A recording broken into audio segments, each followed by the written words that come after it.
आप सभी को जय मसीह की। मेरा नाम गोविंदा, गांव मेरा कमालपुर है।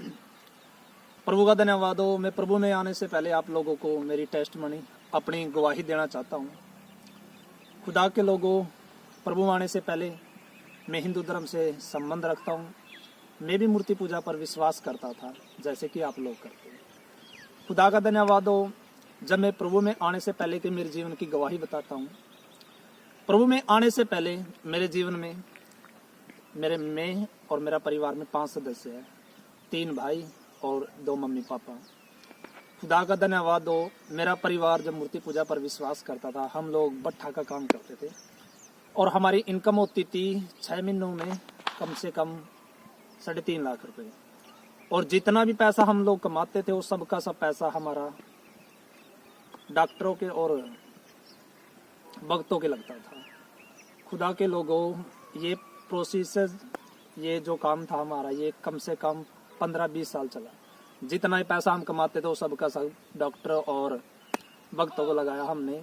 लेकिन 15-20 साल में ऐसा कोई दिन ऐसा पैसे से हमने कुछ नहीं किया जिसे हम लोगों को बता सके कि हमने अपने पैसों से ये काम किया है। वो सारा का सारा हमने लगाया। और उन दिनों भी हम इतना कुछ लगाने के बाद भी हमारे जीवन में उद्धार नहीं था, संतुष्टि नहीं थी। लास्ट टाइम की बात है, इन दिनों में हमारा अपनी जिंदगी से भी इतना जी उतर गया था कि हमारे मोहल्ला वाले जो पड़ोसी लोग हैं, वो लोग भी हमसे नफरत पैदा करने लग गए थे। हमसे ना कुछ लेते थे ना देते थे, और बोलते थे कि यदि जो काम तेरे जीवन में शैतान कर रहे हैं, भूत प्रेत कर रहे हैं, जो आपकी मम्मी की तकलीफ है, वो शायद हमारे ऊपर आ जाए, इसलिए हमारी कोई चीज कुछ भी नहीं लेता था और हमसे बोलता चलता भी था। हमारे रिश्तेदार, सगे संबंधी, रिलेटिव आना चाहना सब बंद कर दिया गया था लोगों ने। तो प्रभु का धन्यवाद। उसके लास्ट दिन, अंतिम के दिनों की बात है। मैं और मेरी मम्मी, मेरा पापा, एक मेरा नाना जी है, वो भी बहुत बड़ा भगत है, जिसने 40-45 साल की उम्र होगी, आज तक शादी नहीं कराई है, केवल भगताई का चक्कर में।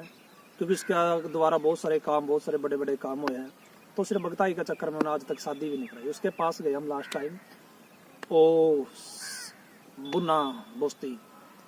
वहाँ जाने के बाद वहाँ पर हमने 1 हफ्ता लगाया वहाँ पर। और उस टाइम, जिस टाइम हम मेरे नाने के पास गए थे, वहाँ पर हम 35-40 हज़ार रुपया लेके गए थे।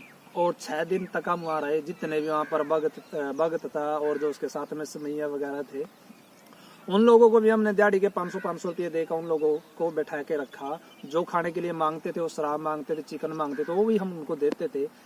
वहाँ पर हम करीबन 6 दिन रहे। 6 दिन में हमने कम से कम 30 हज़ार रुपया वहाँ पर खर्च किया। लेकिन 6 दिन करने के बाद भी जब मैंने मेरे नाना से पूछा, तो नाना जी आप बताओ कि मेरा परिवार में उद्धार हो सकता है या नहीं।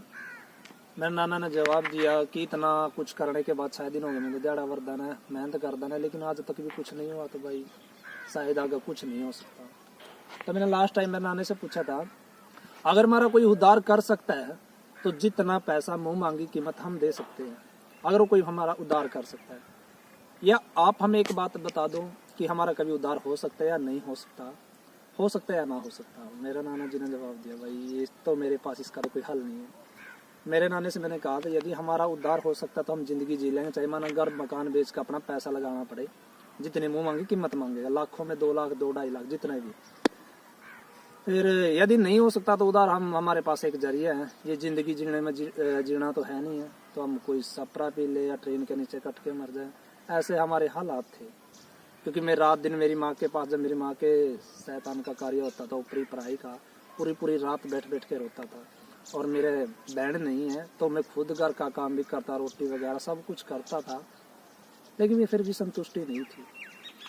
तो मेरे नाना कहने के बाद उन्होंने बोला, भाई ऐसा तो कुछ नहीं है। तो लास्ट टाइम वहाँ पे हम 1 हफ्ता बाद आ ही गए थे। एक और मेरा ताऊ जी है, जो भगत है बहुत बड़ा, उस टाइम मैंने राय रही, ताऊ अगर आप कोई हमारा उद्धार कर सके, ऐसा कुछ बोला। उसके पास भी हमने 3-4 साल लगभग करीब रहे हम उसके साथ में, लेकिन उस पर भी कोई उद्धार नहीं होता। उसने लास्ट टाइम एक बात बोली, भाई तुम्हारा उद्धार हो सकता है तो सिर्फ एक चीज़ से हो सकता है कि तुम नाम लेके देख लो, शायद तारा उद्धार हो जाए।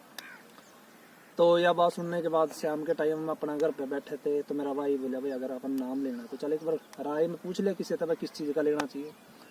तो एक मेरी मौसी है जी, वो है पेवा के अंदर, उसकी शादी हुई है शहर पेवा।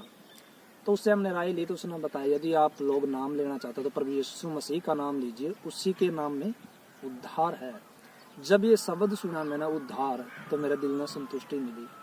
कि किसी ने व्यक्ति ने तो ऐसा बोला है कि सच में उद्धार है।